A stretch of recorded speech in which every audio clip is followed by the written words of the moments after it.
Muy bien, amigos, hoy en este martes de finanzas tenemos la vuelta del doctor Finanzas, que es este consultorio donde tenemos mucha gente que nos escribe y nos hace consultas respecto a temas financieros. Las finanzas no son complicadas, obviamente hay que aprender al respecto y lo importante es entender para qué sirven. En el segmento de entrevistas de este programa con Oscar Plaza, quien es el gerente de Contífico, identificamos una serie de oportunidades que hoy cada vez más los empresarios, los emprendedores, especialmente pymes, están entendiendo. Que las finanzas son fundamentales porque la contabilidad es fundamental, porque es el origen de la información que un emprendedor, una pyme debe tener para poder visualizar dónde está parado y hacia dónde quiere ir.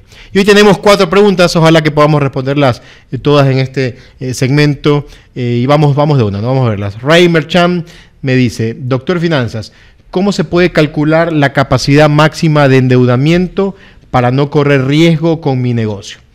Bueno, Ray, la realidad es que finalmente todo negocio busca una rentabilidad, ¿ok? Entonces, al final, el costo financiero de una deuda debe estar alineado, debe ser identificado como un costo dentro del negocio y que al final, sumando a los otros costos de producción, de costos de mantenimiento, costos fijos, costos de empleados y demás, me permita generar una rentabilidad al final del ciclo contable. Ahora, es muy importante entender también cuál es el momento en el cual se encuentra el emprendimiento de la pyme. Si la pyme está recién empezando, muy probablemente los costos van a estar por encima de los ingresos. Vas a tener pérdida, pero una pérdida planificada, porque estás recién iniciando, estás haciendo la inversión quizás en el local, en la compra de productos, todavía no vendes y demás.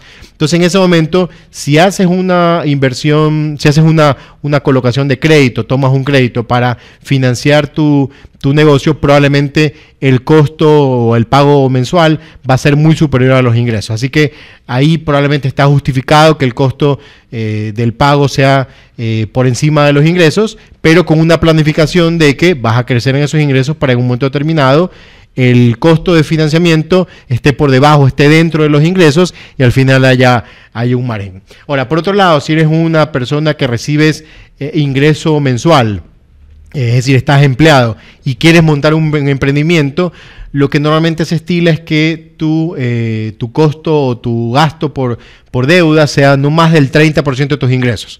Y ese dinero poder entregarlo o ponerlo dentro de la pyme o dentro del emprendimiento. Entonces, hay 2 momentos especiales dentro de si estás como emprendedor o si estás ya en una pyme. Y dentro de la pyme va a depender mucho del ciclo de vida del negocio, si está recién empezando o si está un poco más maduro.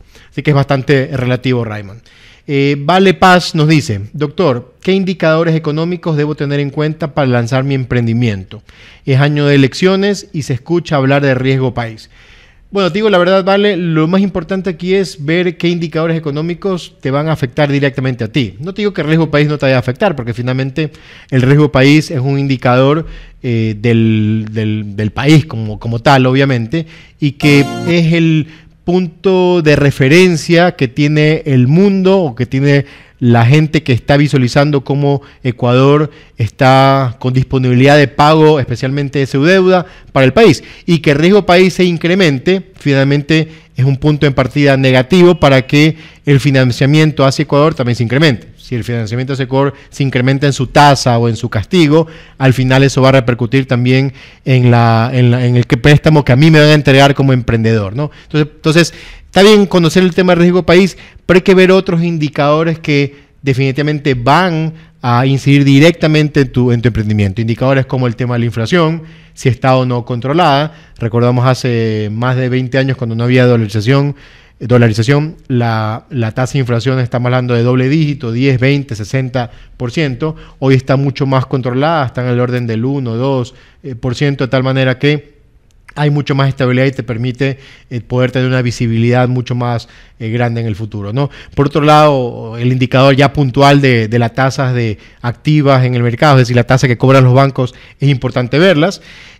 Probablemente hoy está un poquito alta, pero viendo qué está pasando en el mercado, podría tender a reducirse, a bajar. ¿Por qué? Porque se ha escuchado mucho que la banca tiene muchos depósitos, se han regresado los depósitos a la banca, se hablan que hay más de 1.300 millones de dólares que han regresado a la banca y no puede colocarlos. Recuerda que un banco vive de la colocación de crédito, paga una tasa de interés pasiva a quien me entrega sus depósitos en una póliza de acumulación y cobro una tasa de interés activa a quien me toma un crédito. Si pago una tasa del 5% y yo cobro un 10%, en ese margen está mi ganancia como banco.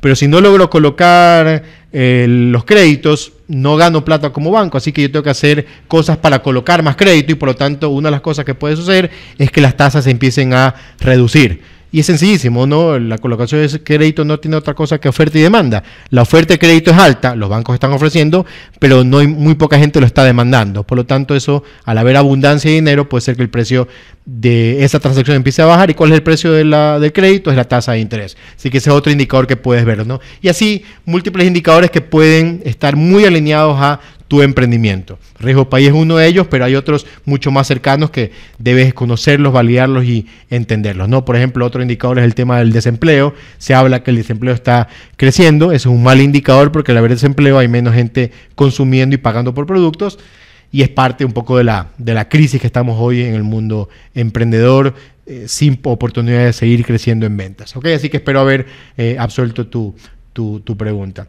Nube Trujillo nos dice, doctor Finanzas, ¿cuál es la forma correcta para poner precios a mis productos? ¿En relación a la competencia o fijar un margen exacto? Bueno, el tema de los precios es un arte, yo siempre lo he dicho y es uno de los elementos más importantes que hay que tener en cuenta a la hora de montar un negocio. Porque una mala fijación de precios nos puede hacer quebrar, así como nos puede hacer ganar mucho dinero. Entonces el precio cumple varias funciones. Las primeras y obviamente fundamentales son funciones financieras, porque del precio y en función del costo, pero obviamente al final poner el precio, debo de pagar el costo del producto. Obviamente tengo que estar por encima de lo que me cuesta comprar o producir el producto para tener un margen, porque ese margen sale los sueldos y salarios de mi gente, los costos de los gastos mensuales de luz, agua, teléfono y todo lo que involucra arriendos y demás. También debe pagar el rendimiento a quien invirtió en mi negocio. Hace un rato hablamos de costos financieros, bueno, hay que pagar al banco, pero si alguien más me invierte plata como un socio, un accionista, yo debo devolverle en dividendos ese dinero que me puso. Obviamente debe pagar mi propio sueldo como emprendedor y finalmente, al final de cumplir todas estas herramientas financieras, debe tener una herramienta marketera también ahí. Porque si yo me voy muy por encima del precio de un competidor, obviamente voy a quedar fuera. Entonces, tú me dices, la forma correcta es en relación a competencia o un margen exacto. La verdad es que es una mezcla de todas. El margen debe estar ahí para pagar todo lo que hemos hablado, pero también debo estar fijándome cómo ofrece la competencia. Ahora, muy importante, si yo en el largo plazo puedo agregarle valor al producto para poder tener una mejor percepción de parte del cliente de mi producto y por lo tanto eso me va a permitir agregarle o subirle el precio, siendo un producto un poco más elitista y con mayor valor agregado, bienvenido sea. Pero si es un tema ya más de estrategia del negocio, ¿ok? Y finalmente tenemos a Cindy Sarmiento que nos pregunta, ¿hasta cuántos socios es recomendable tener en el emprendimiento? Bueno, Cindy, eso es muy relativo, ¿no? Obviamente, lo ideal sería que mientras menos socios sean, mejor, porque los rendimientos del negocio se reparten entre menos personas, pero también va a depender mucho del volumen de negocios que haya en el futuro. Te pongo un ejemplo, una de las compañías más valiosas del mundo se llama Alibaba.com, que es el portal de venta online más grande del mundo, mucho más grande ya hoy que incluso Amazon, un portal chino. Obviamente entendemos dónde está todo ese volumen. Bueno, cuando el socio fundador de este emprendimiento empezó, se juntó con 18 socios. O sea, entre 19 personas montaron este negocio. Obviamente hoy el inmenso tamaño de Alibaba permite que cada socio reciba una buena tajada de dividendos, pero eso normalmente no es tanto así. Ahora, el otro extremo de montar el negocio solo para poder tener el mayor rendimiento tampoco es óptimo, porque yo siempre recomiendo que te juntes con alguien que tenga otras fortalezas que suplan tus debilidades, asimismo tú tengas fortalezas que suplan las debilidades de ellos, ambos tienen networking, tienen gente alrededor que va a permitir que se impulse el negocio, así que un socio, 2 socios, creo que es un número óptimo. Ya esos 18 socios que hubo en Alibaba, yo creo que es un caso excepcional, pero va a depender de tus necesidades, va a depender de la aportación de cada uno, pero yo creo que un número entre 2 o 3, 2 para mí es un número ideal, 3 también pudiera estar, una opción como recomendable para poder montar tu negocio. Tenemos una nueva pregunta de @Carias, dice: doctor, ¿cómo diferencio el punto de equilibrio operativo y financiero del negocio? Bueno, yo creo que tú te estás refiriendo o me estás preguntando respecto al punto de equilibrio operativo referente al margen de contribución, es decir, al precio de venta del producto y al costo de venta del producto, es decir, lo que me genera como negocio en las 3 primeras líneas del PIG, y luego el punto de equilibrio financiero ya es al final la última línea, que es la rentabilidad del negocio como tal. Yo creo que esa es la diferencia entre los dos. El punto de equilibrio operativo involucra lo que se llama el margen de contribución, es el precio menos el costo de venta. Eso es tener un margen interesante. ¿Cuánto puede ser el margen? Depende de la industria, puede ser un margen del 20% hasta el 80%, 100%, depende de los costos que tú logras a partir de economía de escala y los precios que tú pongas a partir de la percepción del consumidor que esté dispuesto a pagar. Luego ese margen de contribución, que es unitario, pero se vuelve dólares para la empresa en función de las unidades que vendes, tú tienes que restarle los costos operativos como tal, que son los costos de arriendo, luz, agua, teléfono, los costos de empleados, nómina y demás, los costos de venta, y te queda un costo que se llama utilidad operativa, y luego esa utilidad operativa, que también debe ser obviamente positiva, tú debes restarle los otros costos de depreciación, amortización, costos financieros y demás, para que te dé la utilidad financiera en el negocio. Insisto, depende del momento y la circunstancia de la pyme o el emprendimiento, esa utilidad debe ser mayor o menor. Al principio, cuando estamos recién empezando, probablemente la utilidad va a ser muy corta, porque antes te has fondeado en base a una inversión inicial para poder sostener esos márgenes muy pequeños, incluso márgenes negativos. Pero si esta es un emprendimiento o una pyme ya más madura, ese margen financiero debe ser importante para que haya réditos para el dueño del negocio y para que puedas reinvertirlo en el mismo emprendimiento.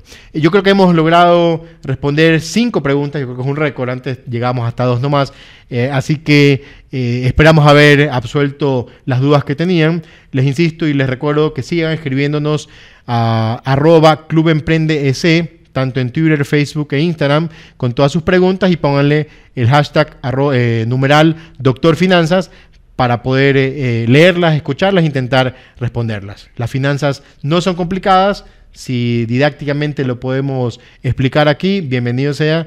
Es un aporte y un apoyo para el emprendimiento y para la pyme en el Ecuador. Hacemos una pausa y regresamos en un momento.